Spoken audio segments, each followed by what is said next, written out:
Okay, in this lesson we're going to learn how to convert between exponential and radical forms. You're familiar with radical forms, and so we're going to learn how to convert between these two.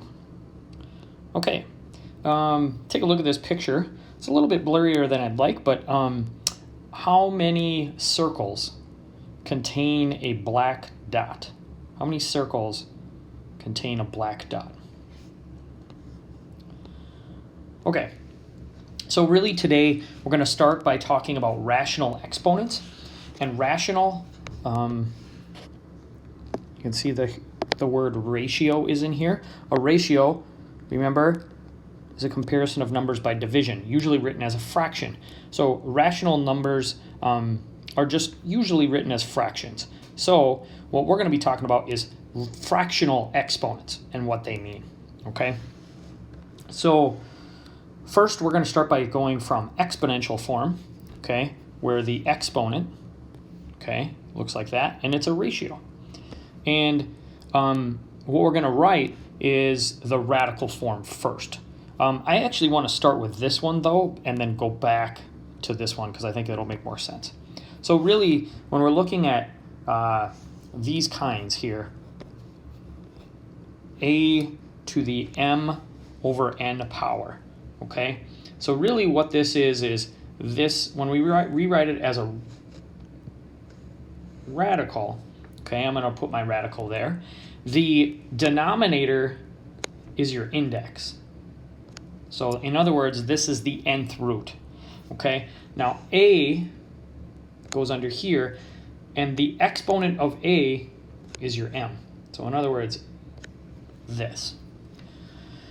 So you have the nth root of a to the mth power, okay? And that's, you can see that's what it says here in words, right in the middle.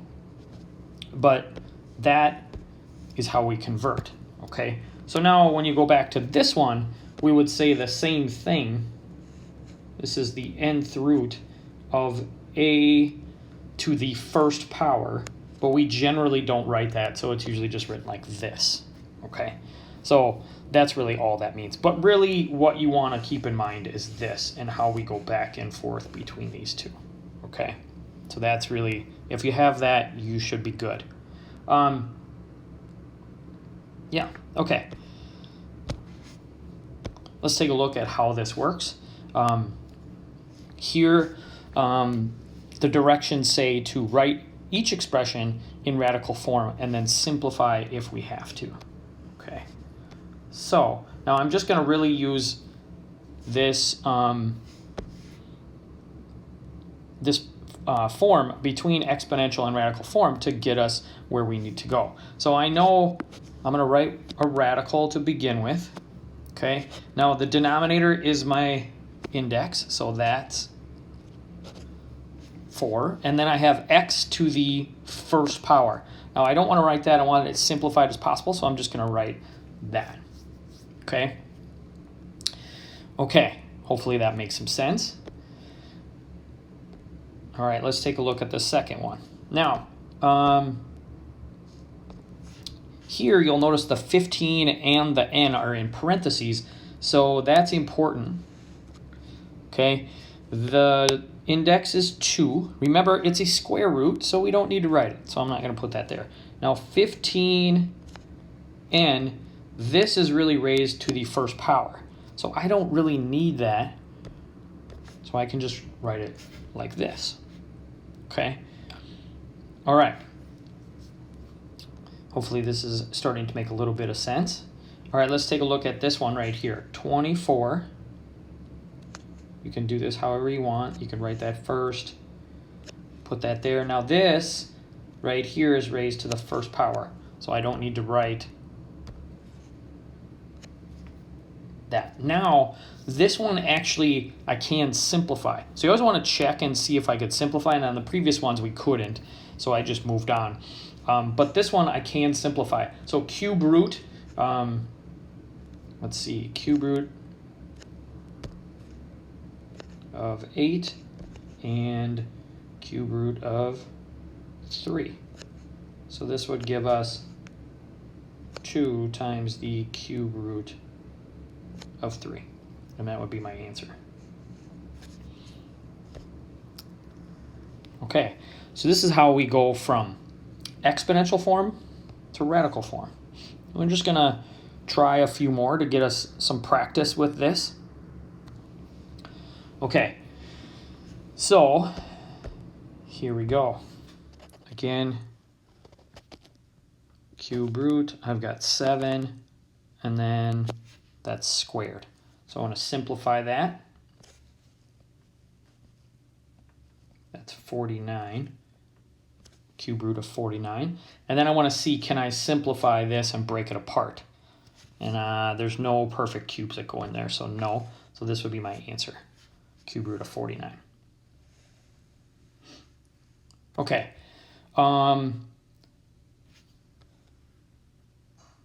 See if you can do this 5 and 6. Go ahead and give those two a try. We'll pause here.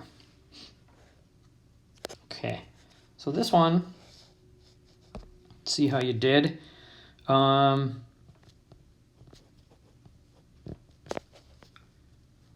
This one should be, right, square root, so I don't need that.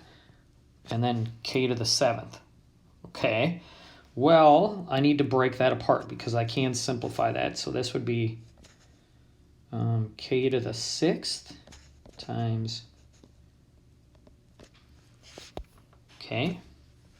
And then I want to simplify this one, break that apart. So this would be k to the 3rd power. And there we go. And this would be my answer. Okay. All right, hopefully that makes sense. Now, there are other ways to do this instead of doing the radical version. You guys are pretty familiar with simplifying this way, right? And then getting to this. Here's another way that you can do this with fractions. So rather than converting first, some people do this instead, and this is another option if you like this better. They say, well, I'm going to break this apart into ones that I know I have 4/4, multiples of 4, and then that means I have 1/4 left over, right? Because when I multiply, I really add exponents, so 4/4 plus 1/4 would give me 5/4. So that's how I could break this apart. So now this is just 3 to the 1st power, okay? And this, then I have 3 to the 1/4, right? So I can rewrite this now as 3 to the 1st power and the 4th root of that. Okay, and then this would just be. So some people like to use the fractional part first, break it apart this way, and then convert it into a radical. Now, whatever you're most comfortable with, I'll kind of try to do a little bit of both so you get in the habit of what this looks like, but those are options, of course. Okay, let's try a couple other. It's good to have just a few examples of this. Now notice, again, these are in parentheses, so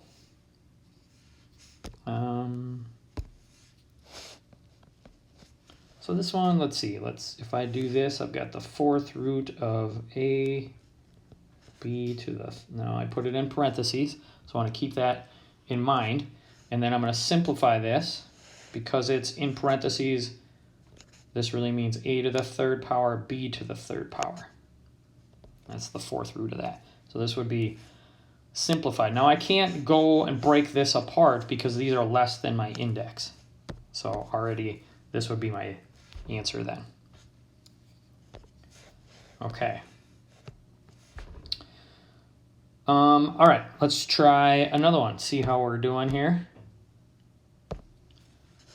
I got negative 6x. I'm going to put that in parentheses. I know I have a radical. Okay, and it's the 3rd root, and this is squared. Okay, now I want to simplify what's underneath the radical. So this would give us negative 6 squared is 36. X squared would be x squared, cube root of that. And then can I break this apart?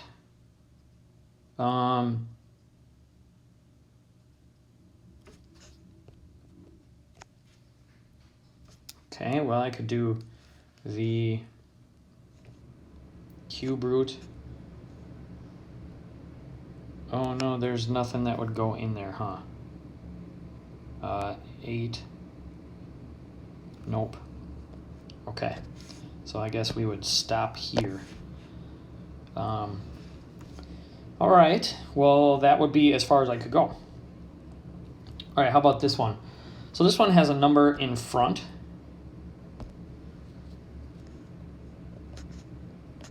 Okay, and then, so I'm just gonna, I really can't do anything with that, but I want to convert this part. Okay, so it's the square root, but again, remember, we don't write that. And then 12w to the first power, so I don't need to put the 1 there. And then I want to see, can I break this apart? Well, so let's see, this would be 7, 4, and 3w, which would give us square root of 4 is 2, so this would be 4 times 2 is 14. And this would be our answer. 14 times the square root of 3w. Okay. Hopefully that makes some sense. All right. The next thing is exponential form and converting to that. And I think we'll pick this up next time.